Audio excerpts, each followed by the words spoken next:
October 8th, the best police car ride ever. Justin, a Wisconsin couple, had sex in the back of a police cruiser. An encounter that was a cop stopped heard when the woman began to moan loudly while her legs were touching the ceiling of the police car.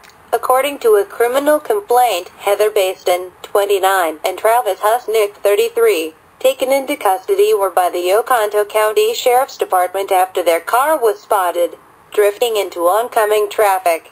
This happened on August 3rd. During questioning, Heather, who was driving, and Travis admitted they had been drinking.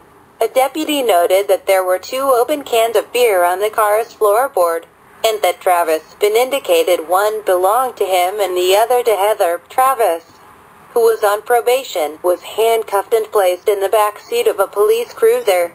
I was soon joined there by Heather, who was driving without a license and had a used syringe in her purse. That reportedly Heather said she used to shoot up meth with it while subsequently transporting the suspects. A deputy observed Travis land with Heather in the backseat. The cop then saw Heather's legs go up touching the ceiling and began to moan, heard her loudly. The deputy stopped the cruiser, opened the rear door, and saw Travis on to of having sexual intercourse. Heather, the complaint does not indicate whether the lovebirds were handcuffed. Husnick's pants and underwear around where his ankles and Baston's shorts were hiked up, which allowed the deputy to see both of their privates, the complaint notes. This is an eastern red cedar transplant that we put in the soil in May. The weather was good, and for a couple of weeks we got adequate moisture and time for this tree to get established. It now went through a dry period in July and August, and we had virtually no losses in the field. We like a heavy transplant when we're starting out in the springtime because a heavy transplant can withstand dry weather should it occur after planting. The eastern red cedar is easy to grow, and it grows in a wide range of soils. This is an area where we planted white pine. These were also 9 to 12 inches, and now at the end of the summer they are about 15 to 18 inches tall. We did not lose any trees in this field for transplanting, and we attribute that to the fact that we had the trees in time. They were large enough to have some reserves to last through any part of the dry season that we had this year. We sell a lot of these seedlings. We sell all kinds of seedlings. So if you need seedlings or transplants, give us a call. But we do not recommend seedlings be placed directly into the field or into your landscape. We like to grow seedlings in pots and grow them up. And after they're grown up, then they make great candidates for being put out into the field.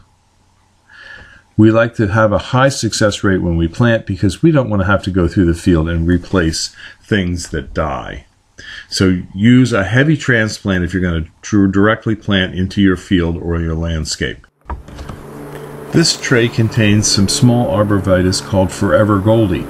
They are well developed upstairs, but the root system wasn't well developed, so we decided we would just take these and grow these out in 1-gallon pots and so that we could get a better root system on them before we put them out into the field. It may take a little longer to get the trees into the field, but a better established tree that you plant in the field will perform better than a weak tree that's stressed out on initial planting. These are green giants that we grew from small cuttings. We grew these in pots, and now they're about 2 to 3 foot tall, and we're going to plant these out into the field with our tree planter. Our tree planter can plant, if all conditions are good, between 3,000 to 4,000 trees in a day with a 4-man crew. The planter puts them in a nice long straight row, which makes the mowing and care for the trees easy. We will have to go over these trees, as some of them will need to be tamped into the ground and some will need to be staked. We sell arborvitaes in seedlings, rooted cuttings, small pots such as these, 2 to 3 foot high. We sell them all the way up to 18 to 20 foot tall. We are located in Fountainville, PA, near Doylestown. Alright, we're out in the field. We just planted some of the trees with the tree planter. As you notice, when the trees are going through, not all of them are exactly straight or not all the roots are covered, so we go through and we just We take our feet, if we can, sometimes we have to use our hands a little bit, and straighten them, and make sure that there's plenty of dirt around the roots so they don't dry out. And then we just tamp them down just a little bit to make sure that they are stable and secure in the ground. Okay, after you do this, what's your next step? Well, it depends on what it is, but we probably have to put irrigation to this since we don't have enough water in the field. It's very dry. So we'll have to put some irrigation on it. Netafin. Okay, thank you very much, Mike. If you have any questions, you can call us about trees and shrubs at Highland Hill Farm. We're on Route 313 in Fountainville, PA. Our telephone number